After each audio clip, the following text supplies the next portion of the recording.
If you're new here, welcome to my channel. I am Miheeka, and if you're returning, then thank you for coming. So I've been thinking of making a vision board since a really long time, and the entire purpose of making a vision board was to physically be able to see and be reminded that this is where I want to be. Like, everyone has their goals, their dreams, but a lot of times what happens is that we are so caught up in the moment and we feel like the present is a big struggle, even though we are achieving our goals and moving forward every single day. Even if it's by one step, it is moving forward. And in this process, I think sometimes I tend to forget the bigger picture on why did I start in the first place. Like, why did I start this YouTube channel, or why did I start making candles, or why did I choose modeling as a career option in the first place. So to be reminded of the bigger picture of why I started in the first place, that is my reason of making a vision board. You can have different reasons of making a vision board. At times I tend to get a little demotivated if I'm not seeing results every single day, and I think that is just the hustle culture we've been exposed to, which I don't really think is healthy. I am learning to enjoy the process of getting there and not just the end goal, but what keeps us going is the bigger picture.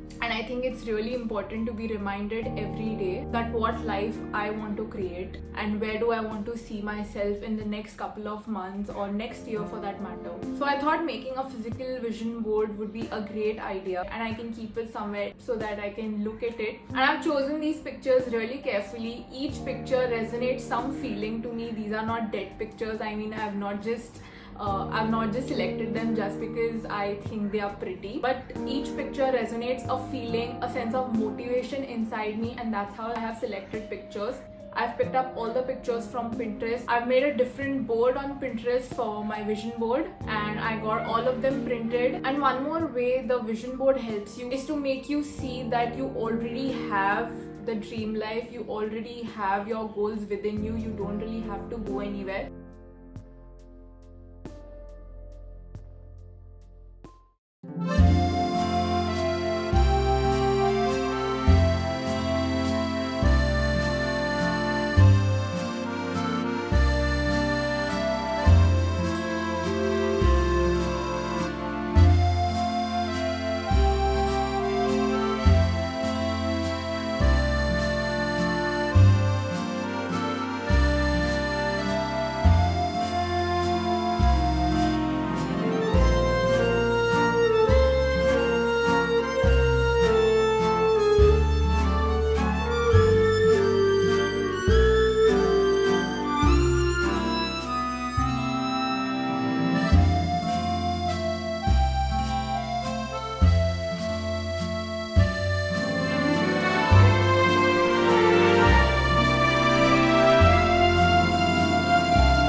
manifestation, and in case if you want to learn a little more and if you're a beginner and you don't know anything about manifestation, I have a page to recommend to all of you. You can go and check Manifestation Goddess on Instagram. My best friend runs the page and she's also a manifestation coach, so you can go and just check her page out. She explains and posts about manifestation for beginners. Like, I did not know anything about it and I'm still learning. I'm not a pro or anything. Even keeping manifestation aside, vision board is a great place to start off because the pictures you select, you see yourself in them and you can already feel connected to those pictures, and they make you really happy and they motivate you to keep going and create good vibes. This is supposed to be a feel good activity, so go on, light your favorite candle, put on some great music, whatever you like, something soothing, and just get started with making your vision board.